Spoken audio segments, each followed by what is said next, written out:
Big pass வரலாற்றிலேயே big pass நானும் உள்ள வந்து உங்களோட ஒண்ணா போட்டியாளரா விளையாட போறேன் அப்படின்னு சொன்னது எனக்கு தெரிஞ்சு இதுதான் முதல் முறை. என்ன நடந்தது? இந்த கானா சாம்ராஜ்யம், இந்த தர்பூசணி சாம்ராஜ்யம் பண்ணுன வயித்தெரிச்சல்ல பிக் பாஸே தயவு செஞ்சு நானும் உங்களோட ஒரு போட்டியாளரா வந்து கலந்துக்க போறேன் அப்படின்னு வந்து சொல்றாங்க. அது என்ன அப்படிங்கறது இந்த வீடியோல தெளிவா பார்க்கலாம். அதுக்கு முன்னாடி இப்பதான் ஃபர்ஸ்ட் டைம் நம்மளோட சேனலை பாக்குறீங்கன்னா மறக்காம லைக் பண்ணிருங்க, கமெண்ட் பண்ணிருங்க. நீங்க பண்ற ஒவ்வொரு லைக்கும் கமெண்ட்டும் எனக்கான ஆஸ்கார். இந்த செகண்ட் நீங்க பண்ற கமெண்ட்டுக்கு நான் ரிப்ளை பண்ணுவேன். ஓகே ப்ரோ, என்ன நடந்தது அப்படின்னு கேட்டீங்கன்னா, இந்த கானா சாம்ராஜ்யம் அப்படின்னு கானா வினோத் தலைமையில் ஒரு டீமும், தர்பூசணி சாம்ராஜ்யம்னு நம்ம தர்பூஸ் தலைமையில் ஒரு டீமையும் வந்து ஏதாவது ஒன்று பண்ணுங்கடா, உள்ள ஆல்ரெடி சண்டையே பண்ணிட்டு இருக்கிறீங்க, வயித்தெரிச்சலா இருக்குது, ஏதாவது ஒரு சிரிச்சாவது ஒரு காமெடி ஷோ மாதிரியாவது கொண்டுட்டு போங்கடா, பிக் பாஸ் பார்க்கவே முடியல அப்படின்னு மக்கள் எல்லாம் புழங்கிட்டு இருக்கிறாங்க. பயங்கர வயித்தெரிச்சல்ல இருக்கிறாங்க. என்ன மக்களே, நான் சொல்றது உண்மையா இருந்தா நீங்க மறக்காம கமெண்ட் பண்ணுங்க. அவ்வளவு கடுப்பா இருக்குது. என்னடா பண்றது, எதையாவது ஒண்ணு பண்ணுவோமேன்னு பிபிடியும் பிளான் பண்ணி எதையாவது கொண்டுட்டு வந்து உங்ககிட்ட கொடுத்தா மறுபடியும் அதுலயே அடிச்சுட்டு திரியிறாங்க. இது முழுக்க முழுக்க இந்த ராஜா டாஸ்க் எல்லாம் எதுக்குன்னு கேட்டீங்கன்னா, இந்த மன்னர்கள் ஆட்சி முறையெல்லாம் கொண்டுட்டு வரும்போது பெரிய ஒரு ஒரு என்ன சொல்றது, ஒரு நல்ல இந்த ஃபன் மொமெண்ட்டுக்காக தான். பெரிய மிராக்கள்லாம் வந்து பாத்தீங்கன்னா பிக் பாஸ்ல நடந்திருக்குது ராஜா ஷோல. அப்ப வந்து பயங்கர ஃபைட்டிங் போடுற மாதிரி ஒரு டாஸ்க் கொடுத்துருப்பாங்க.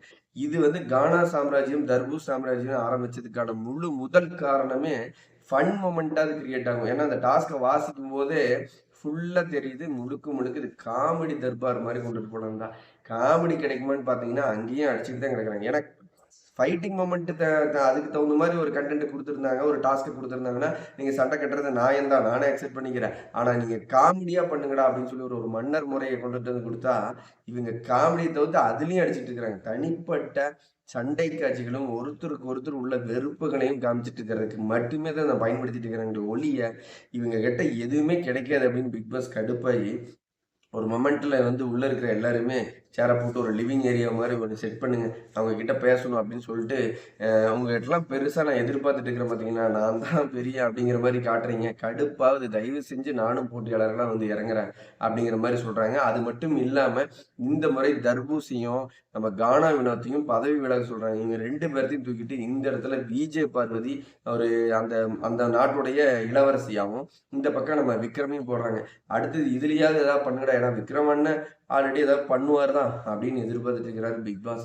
விக்ரம் தலைமையிலான விஜய் பார்வதி தலைமையிலான இந்த அரசவையாவது இந்த நாளை வச்சு ஓட்டலாம், ஏதாவது ஒரு கண்டென்ட் கிடைக்கும், ஒரு ப்ரோமோக்காவது ஏதாவது ஒன்று கொடுங்கடா அப்படின்னு சொல்லி தான் போட்டிருக்காங்க. எனக்கு தெரிஞ்சு கம்பல்சரி ஃபைட்டிங் இருக்குது. இன்னும் வர 2-3 ப்ரோமோலாம் பார்த்தீங்கன்னா நீங்கள் அடிச்சுக்கிட்டு நவுத்திக்கிட்டு பறந்துட்டு உருண்டுட்டு கிடக்கிற மாதிரி தான் பார்க்க முடியுது. ஆல்ரெடி 2வது ப்ரோமோவில் பார்த்தீங்கன்னா தர்பூசி அந்த இதெல்லாம் தூக்கி எறிஞ்சிட்டு போங்கடா நல்லா வரலடா அந்த ஆட்டத்துக்கு அப்படிங்கிற மாதிரி வயிற்றுச்சலாகி கடுப்பாகி போங்கடா அப்படிங்கிற மாதிரி தான் பண்ணிட்டு இருக்கிறாரு. இந்த ஆளுக்கு கொடுத்தா மன்னர் கொடுத்துடணும், திராட்சை ஊட்டி விடணும், ஆப்பிள் ஊட்டி விடணும், இந்த பக்கம் 2 பொண்ணுங்க அந்த பக்கம் 2 பொண்ணுங்கன்னு போட்டு கொடுத்துட்டா உட்காந்து இவர் நான் தான் மன்னர், நான் தான் 23ஆம் புலிகேசிங்கிற மாதிரி உட்காந்துட்டு இருக்கிறார் நினைக்கிறான ஒளிய கண்டென்ட் கொடுத்து தொலைய மாட்டானுங்க அப்படிங்கிற வைத்தறிச்சல்ல பிக் பாஸ் வந்து விக்ரம் விஜய் பார்வதி தலைமையிலான இந்த அரசவை கூடுது. இது எப்படி இருக்குங்கிறத நீங்க தான் சொல்லணும். மறக்காம லைக் பண்ணிருங்க, கமெண்ட் பண்ணிருங்க, இந்த சேனலை சப்ஸ்கிரைப் பண்ணி வச்சுக்கோங்க. பிக் பாஸ் பத்தின லைவ் அப்டேட் நம்மளோட சேனல் வந்துட்டே இருக்கும். அடுத்தடுத்த வீடியோல சந்திக்கலாம். பாய் மக்களே.